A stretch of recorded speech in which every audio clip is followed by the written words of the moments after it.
Yes. Uh-huh. Your notes are on your desk, honey. Yeah.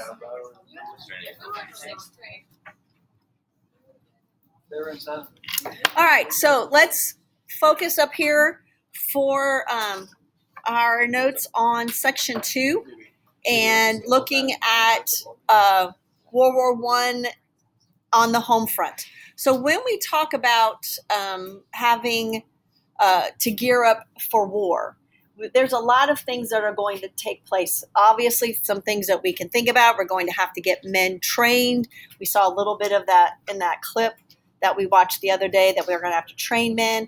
They have to have, obviously, weapons. But we also need to make sure that the very basics, that they're fed, they have clothing, and all of those things. So this is what we're going to look at in this section on the home front. What do people at home do to support the war? So the very first thing that's going to happen is we need to increase the size of our army. The United States, until we get and complete World War II, has always reduced their army after any warfare. So our last major warfare was the Civil War, and after that we reduced. So when we fought in the Spanish-American War, we had to ask for volunteers, and then again after the Spanish-American War, all those volunteers left again. So we still aren't at the point of our history where we keep what's called a large standing army, where the country needs to really ask for volunteers.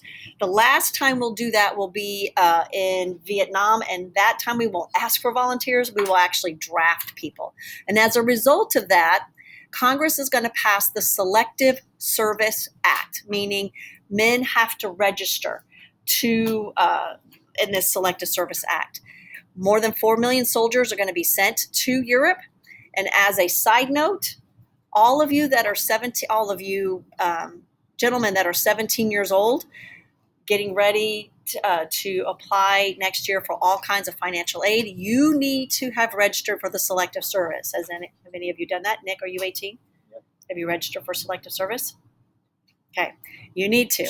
And I will show you how easy it is, because you will not get any kind of grants, loans, anything from the federal government unless you are signed up for the Selective Service. So hopefully you're listening that I'm only talking to the gentlemen. It is one thing that I think is incredibly unfair, that only gentlemen have to be registered in Selective Service for the, what? I have thought that for a long period of time, but I really think it's unfair, because we haven't used Selective Service since 1968. Probably 1974 is the last time we drafted anyone, and it hasn't been used. So, but we make it a penalty for people who don't register, and that you can't get, student loans and all that stuff. And I personally think that that's really unfair, but we'll look at it at the end of the lecture. I'll pull up the website so you can see what it looks like. Don't do it without talking to your parents yet. Don't just do it, but I just want you to see what it is and how simple it is. But make sure you talk with your parents first. Federal government took control of the economy. So this, again, is a very typical response for the government to do. We, in 1917, didn't have a whole lot of people making things for war, right? They're making toasters and cars and vacuum cleaners and sewing machines. So the government needs to be involved in this in some way. The federal government will do that in ways that will provide agencies to oversee food production. So farmers, here's what the government needs. Grow this stuff. Fuel distribution, how to get the oil and gasoline necessary to fuel a army to the right places. And then, of course, railroads, so that trains moving goods for the army get cleared first in that movement of goods across America. So Bernard Barch is going to head the War Industries Board, the WIB, which is going to regulate war-related businesses. The Food Administration is going to be led by Herbert Hoover, is going to set prices for agricultural products.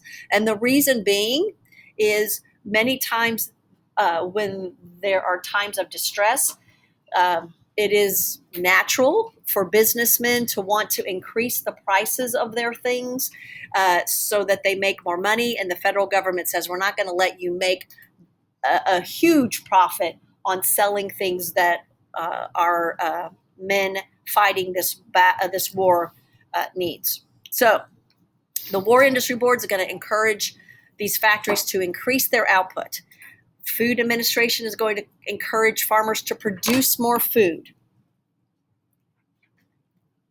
And then women are going to enter the workforce to help out the war effort. And this is always an interesting time period for women, because what will happen to women is they will fill these roles that were generally held by men. And then after World War I and after World War II, women will retreat back into the household. And not only will they retreat, but they will retreat back and become even more feminine, right?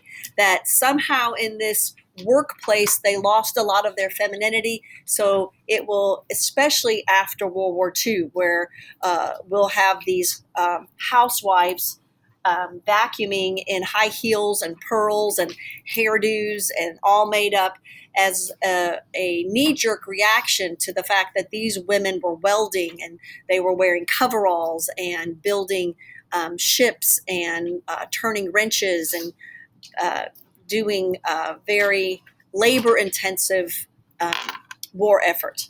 Same thing will happen after 1920. The Committee on Public Information encouraged public support. So here's a note and hint to yourself for future reference. If our democratic government with a free press ever feels the need to create a committee on public information, it is probably not a good thing. And this was not a good thing. One of the things that George Creel encouraged in his Committee of Public Information was to spy on your neighbors. Turn your neighbors in. Turn your teacher in. Turn the guy that pumped your gas in. If they look like they're spying, turn them in. So lots of these things that appear, Committee of Public Information, to be a very innocuous kind of, oh, great, we're going to get information, really is not necessarily necessary in a democracy. He's going to send out thousands of press reliefs and speakers. They're going to outline U.S. and allied goals. It stresses the enemy's cruelty. So many of those propaganda posters that you guys looked at came from this Committee on Public Information. Not all Americans supported the war. I do not think ever in the history of our country has there been a time where a war was 100% supported by all Americans. The draft is controversial. And again, drafts are always controversial. When we get to Vietnam, we'll see it is really controversial, because if you stay in post-secondary education, so in other words, if you're in college, you can't be drafted. So what does that do to poor people who can't go to college? They're going to be at a larger larger target for being drafted. It is why that targeted group of men who are now, let's see, I'm 57. So men that are 63 plus, if we look at their demographics, they are the highest educated people in our country because they just kept going to school. So if you were an average white, middle-class male, your family would just keep sending you to college. You would complete your 4 years, you would complete your master's degree. Nope, go on to your PhD, because if you were in college, you weren't drafted. So that is the issue with the Vietnam War, that it is fought by poor people and it's fought by minorities, which is why when Luke was listening to that song that was playing with when you were what was it, the Raptors flying by? Yeah. It was a flyover. I'm like, because I knew what it was. I knew it was a very supportive military song. And the song that was playing was I'm not the fortunate one. And that song, we listen to it when we do our Vietnam in music. That's what he says. I'm not a senator's son. I'm not born with a silver spoon in my mouth. I'm not a fortunate one. I'm going to Vietnam. And so that's why some of these people refuse to submit to a draft. And very much like many people don't want to sign up for selective service, is you're going to have to put your name, your social security number, all on this list that the government has. And you can imagine how some people, which is why I say don't do it until you talk to your parents, because you're putting your name and your social security number on a list. Conscientious objectors were exempt, and those are people that have religious reasons. Quakers, Mennonites, Amish, who are pacifists and don't believe in fighting or taking oaths. They couldn't take an oath even to join the military, because you take an oath to uphold and defend the Constitution of the United States. Amish people, Mennonites, Quakers can't do that. We do know, though, that many men who are Quakers, like Sergeant York, who was in our quick clip the other day, he is a Quaker, but his strong belief in his country and protecting what he felt was democracy oversaw his religious beliefs and registered anyway. Many women will oppose the war. Jeannette Rankin, a pacifist, the only woman in Congress, voted against the war. Jane Addams formed the Women's Peace Party and the Women's International League for Peace and Freedom. It should not be lost on you that many people that oppose the war will be women, right? Women are sending people to fight. Women are sending their husbands. Women are sending their sons. Women are sending their brothers. Women are sending their fathers. And it should not really be lost on you that a large group of these people that spoke out against the war will be women as a result of the idea of who they send and that feeling of helplessness when you send someone off to battle and war. Our next is the government working to discourage dissent. So this is when we start during wartime walking the fine line of freedom of speech and what you as a citizen are allowed to do in times of war. We bend that freedom of speech really, really, really closely hard line during times of war. And hopefully you can understand some of the reasons why.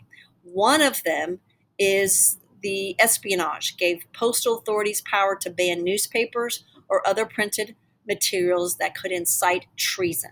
So we have issues about